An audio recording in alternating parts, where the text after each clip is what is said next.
Elon Musk's plan to settle humans on Mars doesn't seem like just a fictional story or a fantasy. The owner of Tesla and SpaceX, Elon Musk, has a plan that by 2050 he will build an entire city on Mars where 1 million people can live, and that too without Earth's help.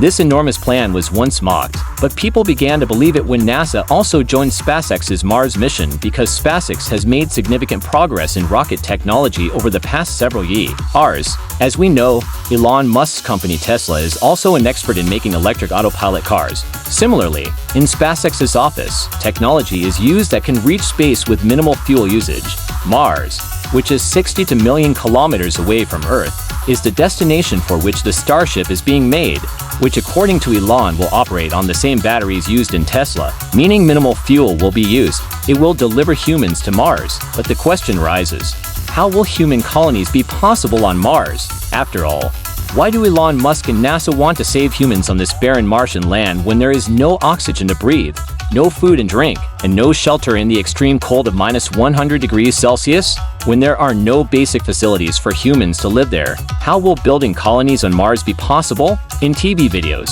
once again, a flattering perspective emerges. These are the questions to which you can find answers in this video.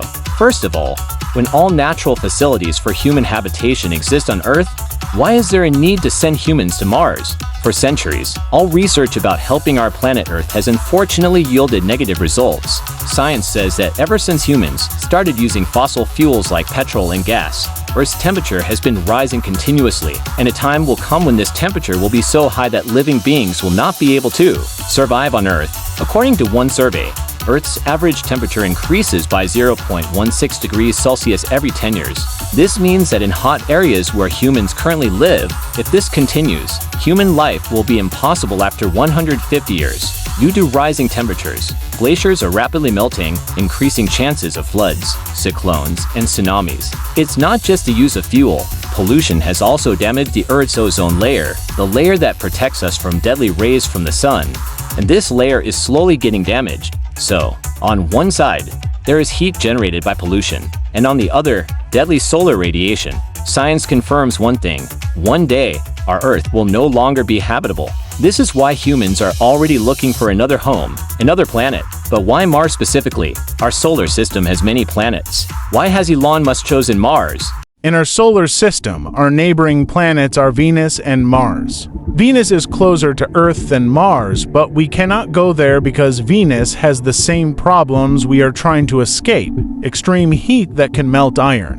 Mars, on the other hand, is the fourth planet orbiting the Sun with much colder temperatures than Earth. It's not just the freezing cold making life difficult for humans there, but also the lack of oxygen and water, the basic necessities for human survival. Despite all these conditions, NASA and Elon Musk have a plan to keep humans alive on Mars. According to the plan, in 2016, a small group of humans will go to Mars, equipped with everything needed to survive for at least 2 years: food, water, oxygen, and pressurized habitats. Before humans arrive, it is very important to build a protective shelter on Mars because fierce dust storms on Mars can harm humans. These protective centers will be made from the Martian soil itself, but since there will be no humans on Mars yet, who will build these shelters? Surprisingly, these centers will be built by robots sent ahead.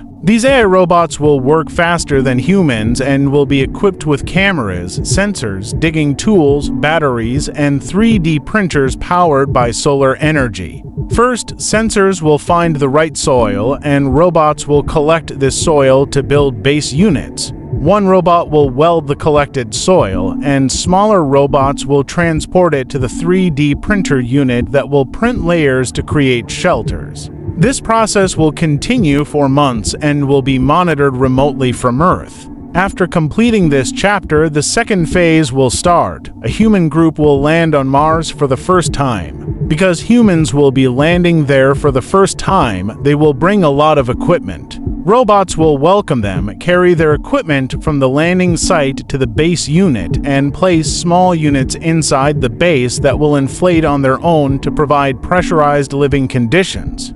Humans will live inside these pressurized units with artificial pressure like Earth's because the atmospheric pressure on Mars is very low. These units will be interconnected and powered by solar panels. If anyone needs to go outside, special airlocks will be used to maintain pressure. Next, we'll be building a greenhouse to grow plants on Mars. According to scientific research, initially only potatoes and beans will grow. As the plants grow, they will produce oxygen, which is very important for Mars. These plants will provide both vegetables and oxygen, but the oxygen amount will be low, so plans will be made to produce oxygen on Mars as soon as possible. An experiment like this has already been done by the Mars rover. A special device powered by solar energy will extract carbon dioxide from the atmosphere and split it into oxygen and carbon monoxide, collecting oxygen for humans.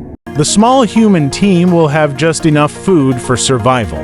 Frozen water beneath Mars's surface, already discovered by rovers, will also be used as water. In summary, humans sent to Mars will survive without Earth's help and can return to Earth if needed. But will this life be sustainable? Will people ever step outside their cabins? If life on Mars is this confined, why all the fuss?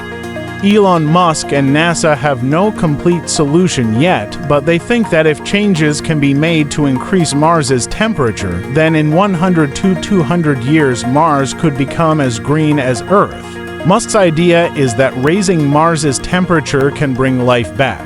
One idea from Margarita Marinova, an IT student, is to build factories on Mars run by robots whose only job will be to produce smoke, causing global warming on Mars just like on Earth. Elon Musk also suggested using nuclear weapons on Mars, firing 10,000 nuclear missiles to melt the ice and raise the temperature, making Mars livable sooner.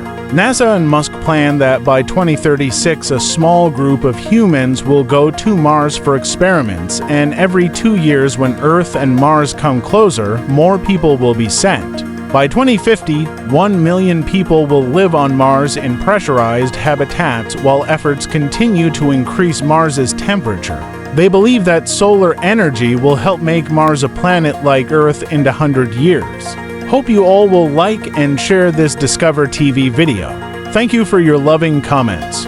See you in the next amazing video.